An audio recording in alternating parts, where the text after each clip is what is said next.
Ay mga kaibi, ito na po yung ating paksiw na bangus na direct from Dagupan.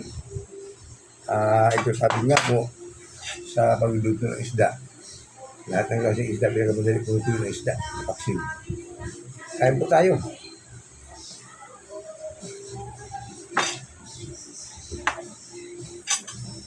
Tingnan po natin.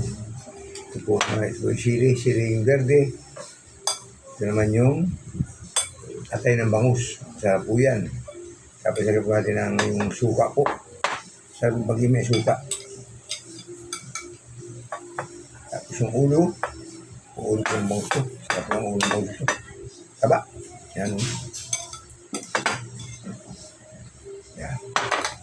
Ano nga yan? Yung silbet na bulo.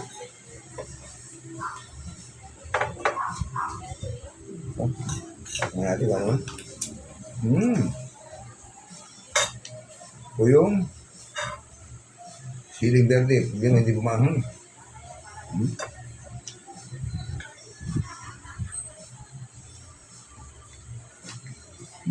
Sarap po ng chat. Yan bangus. Medyo mahang siling na buyo ah.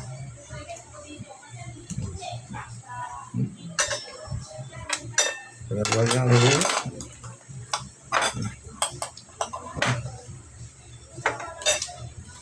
Siling na buyo. Masarap din po para pampagana ng buyo.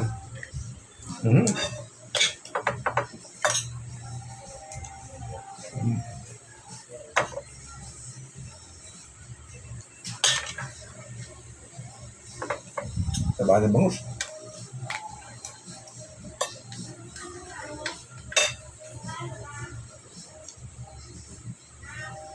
Tingnan po natin yung atay. Yung atay ng bangus. Sabi po yan, namandog ng bangus eh. Tapos sili.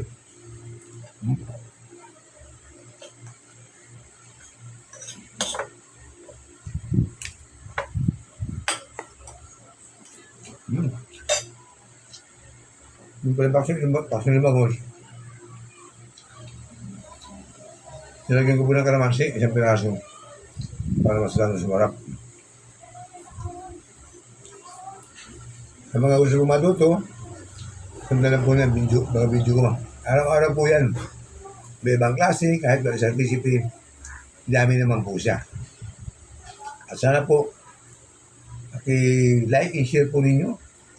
At pag-follow sa rin po yung aking YouTube channel, Rick Vlog. Salamat po. Bye-bye. Namatay siya ha. Pero diretso, di ba? Kaya.